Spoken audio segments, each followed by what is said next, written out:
আসসালামু আলাইকুম ভিউয়ার্স, আপনারা সবাই কেমন আছেন? আশা করি সবাই আল্লাহর অশেষ রহমতে ভালোই আছেন। আজকে আমি আপনাদের পিএস কলি দিয়ে একটি ভিন্ন রকমের স্বাদের রেসিপি তৈরি করে দেখাবো। এজন্য আমি প্রথমে এখানে কিছু সবুজ পিএস কলি নিয়ে নিয়েছি। পিএস কলিগুলো আমি ভালো করে ধুয়ে নিচ্ছি। আপনারা এই রেসিপিটির জন্য পিএস কলিগুলো যতটা কচি নিতে পারবেন, রেসিপিটির স্বাদ ততই বাড়বে। এখন পেঁয়াজ কলিগুলো ছোট ছোট টুকরো করে কেটে নিতে হবে। পেঁয়াজ কলি দিয়ে আসলে বিভিন্ন সবজির সাথে রান্না করা যায়। তো এইভাবে পেঁয়াজ কলি দিয়ে আলাদা করে একটি রেসিপি আজকে আমি আপনাদের তৈরি করে দেখাচ্ছি। এভাবে যদি পেঁয়াজ কলি দিয়ে রেসিপিগুলো তৈরি করে খান আপনারা, তাহলে অন্য রেসিপির পেঁয়াজ কলি রেসিপির থেকে এই স্বাদটা বেশি ভালো লাগবে।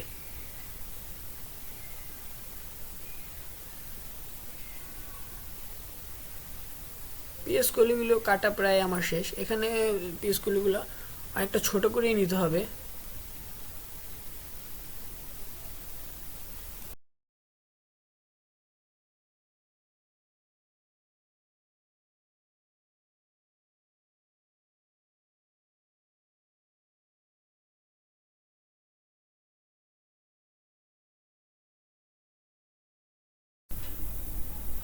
আমি এখানে পেঁয়াজ কলির সঙ্গে কিছুটা পরিমাণে মরিচ চিড়ে নিয়েছি। আজকের এই রান্নাতে আমি কোনো প্রকার পেঁয়াজ ব্যবহার করব না, কারণ পেঁয়াজ কলি যে রান্নায় ব্যবহার করা হয় সে রান্নায় আসলে কোনো পেঁয়াজ না দিলেও তেমন কোনো স্বাদে পরিবর্তন হয় না, কারণ পেঁয়াজ কলি আর পেঁয়াজের স্বাদটা প্রায় একই রকম। তাই এখানে আমি কোনো পেঁয়াজ ব্যবহার না করেই রান্নাটি করব। আপনারা দেখতে থাকুন।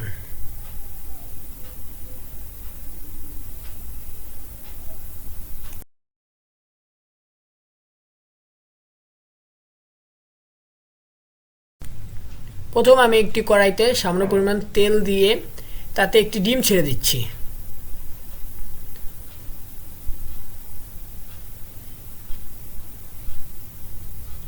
ডিমটি হালকা পরিমাণে একটু ভাজা হলে তারপর আমি এই ডিমটিকে নেড়ে পুরোটা ভেঙে দিব।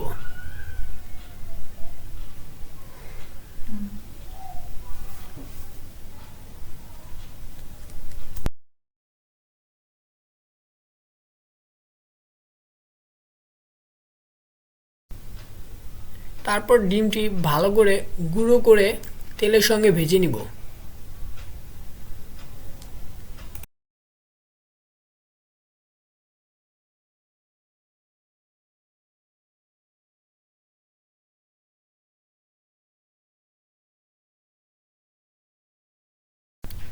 এখন আমার ডিমটা প্রায় ভাজা কমপ্লিট হয়ে গেছে। এরপর আমি এর মধ্যে কুচনো পেঁয়াজ কলি এবং মরিচগুলো দিয়ে দিচ্ছি।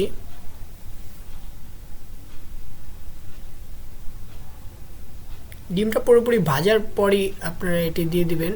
এর আগে দিলে ডিমটা কাঁচা থাকার সম্ভাবনা থেকে যাবে। এখন আমি ডিমের সঙ্গে পেঁয়াজ কলিগুলো ভালো করে মিশিয়ে নেড়ে নিব।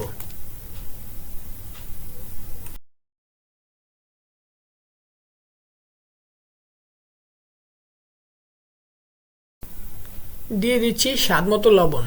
লবণটা আসলে যে যার পছন্দ মতো এটি খেয়ে থাকে। এরপর আমি দিয়ে দেব সামান্য পরিমাণ হলুদের গুঁড়ো।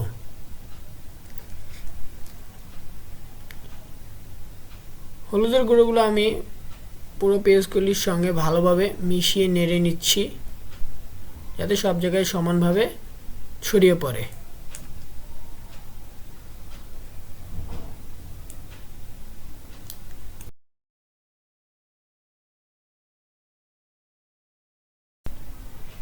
এখানে আমি পেঁয়াজ কলিগুলো কিছুক্ষণ কষিয়ে নিয়েছি। তারপর এতে সামান্য পরিমাণ পানি দিয়ে দিব, কারণ পেঁয়াজ কলিগুলো সেদ্ধ হতে কিছুটা পানির প্রয়োজন হবে।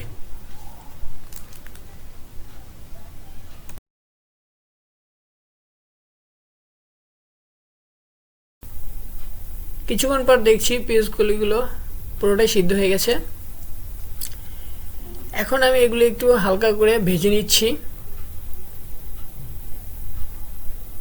আমার ভাজাটা প্রায় কমপ্লিটই, এর গা থেকে প্রায় তেল বেরিয়ে এসেছে। কিছুক্ষণের মধ্যেই আমি এটি চুলা থেকে নামিয়ে দেব। এখন আমি এটি পরিবেশনের জন্য একটি ফ্রিজে করে বেড়ে নিচ্ছি।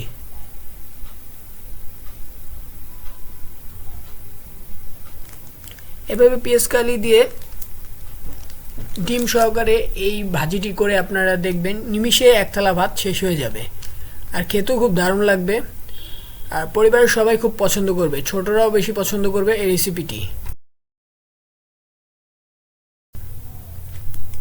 আপনারা বাসায় একবার হলেও এই রেসিপিটি ট্রাই করে দেখবেন, আশা করি ভালো লাগবে। এভাবে পেঁয়াজগুলি ভাজি করে খেলে ডিম দিয়ে একটু মিষ্টি ভাব আসে, যার কারণে সবাই এই রেসিপিটি পছন্দ করে থাকে।